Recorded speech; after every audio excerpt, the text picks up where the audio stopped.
Bismillahirrahmanirrahim. Alhamdulillahirabbil alamin.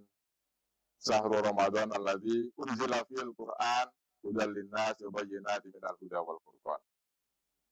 Para warga peradilan, kitab suci kita adalah Al-Qur'an, ya. Bulan suci Ramadan itu disebut bulan yang mulia karena di dalamnya itu diturunkannya kitab suci Al-Qur'an. Awal mula turunnya Al-Quran itu bulan suci Ramadan. Syahrul Ramadan alladzi unzila fil Quran. Mengapa disebut mulia? Karena Al-Quran diturunkan di dalamnya. Dan di bulan suci Ramadan, para warga peradilan, kalau kita membaca kitab suci Al-Quran itu, satu huruf itu mendapatkan satu pahala. Satu pahala. Jadi kalau kita misalnya membaca Bismillahirrahmanirrahim, itu hurufnya ada 19. Ya. Kalau kita hitung-hitung, di bulan puasa ini satu huruf 10 pahala. Ya, kalau kita hitung-hitung ini, kalau kita hitung-hitung ibadah seperti ibadah pedagang, ya 19 huruf Bismillahirrahmanirrahim berarti 190 pahala. Banyak. Nah, apalagi kalau kita bisa menamatkan Al-Quran. Nah, ya kita sebenarnya untuk menamatkan Al-Quran dalam bulan suci Ramadan itu tidak sulit. Sangat mudah. Ya, caranya bagaimana? Ya kita cicil. Ya mobil aja bisa kita cicil. Rumah aja bisa kita lunasi. Masa Al-Quran tidak bisa kita tamatkan selama bulan suci Ramadan? Nah, Al-Quran itu ya, satu juz itu jumlahnya kan 12 halaman. Ada yang 9 halaman kalau kitab cetakan Arab Saudi. Nah, kita bisa misalnya pagi, habis sholat subuh kita bisa membaca, kalau 12 ya kita baca 4 lembar. Terus nanti habis zuhur, ya sebelum kita bekerja ya kita bacalah sekitar 4 lembar. Asal lagi kita baca 4 lembar. Sudah 4 berarti sudah 12 lembar. Satu juz. Insya Allah kalau di akhir Ramadan kita bisa menamatkan Al-Quran. Ya. Karena banyak sekali keistimewaan yang membaca Al-Quran itu. Ya.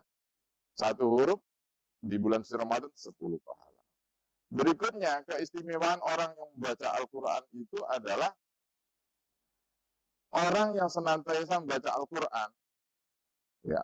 Orang itu senantiasa mendapatkan syafaat pada hari kiamat. Ya. Ya. Orang yang baca Al-Quran nanti datang hari kiamat itu ashabun li ashabihi, memberikan penolong bagi orang yang membacanya. Nah, ini. Nah, begitu pula di rumah kita, warga peradilan, rumah kita kalau tidak pernah dibacakan Al-Quran itu laksana kuburan. Ya. Ya, kalau kita membaca Al-Quran di rumah kita, inna syaitana yanfiru minal baiti taqra'u fihi suratul Baqarah. Rumah kita itu akan lari setannya dari rumah kita kalau senantiasa kita bacakan Al-Quran. Kan biasa ada orang rumahnya mewah, bagus, kendaraannya juga merek terakhir. Tetapi tidak kerasan orang di rumahnya. Tidak kerasan orang di rumah. Salah satunya apa? Rumahnya tidak diberkahi.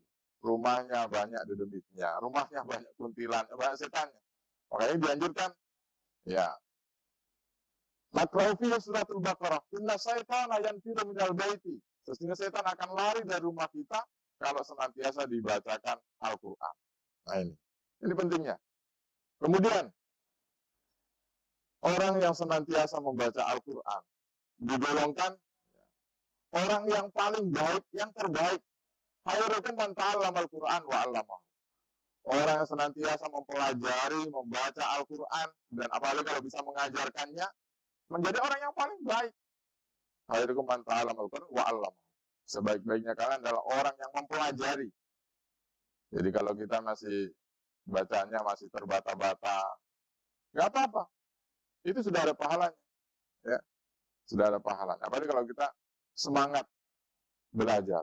Jadi belajar Al-Quran itu kitab suci yang dipelajari mulai dari anak-anak kecil sampai kita wafat itu, ya, kalau perlu bawa anak kita yang baru lahir itu dibacakan Al-Quran.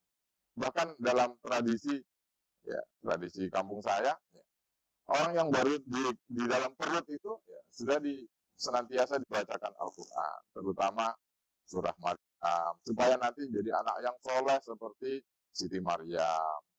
Dibacakan surah Yusuf, supaya nanti kalau lahir menjadi anak yang ganteng, akhlaknya seperti Nabi Yusuf. Dibacakan itu. Nah, kemudian masih banyak hal lain yang perlu kita belajar tentang Al-Quran. Kemudian yang perlu kita juga pahami bahwa Al-Quran itu kitab suci kita. Bagaimana kita bisa memahami ajaran agama kita kalau kita itu tidak bisa membaca Al-Quran. Nah ini, kita sangat sedih kalau misalnya di antara kita punya anak kita usianya sudah SMA, belum bisa membaca Al-Quran. Ya, kita senang anak kita itu pintar bahasa Inggris, kita senang anak kita itu pintar matematika, kita senang anak kita itu pintar musik. Tetapi kita harus sangat bersedih kalau anak-anak kita itu tidak bisa membaca Al-Quran. Semoga bulan suci Ramadan ini menjadikan kita semangat untuk membuka Al-Quran, semangat untuk membaca Al-Quran. Al-Quran itu bisa dibaca di mana saja, di rumah, di kantor, ya, di sela-sela kegiatan daripada kita bicara yang tidak jelas. Membaca Al-Quran afdhalul dzikri, sebaik-baiknya zikir. Sekian, wabillahi taufiq wal hidayah. Wassalamualaikum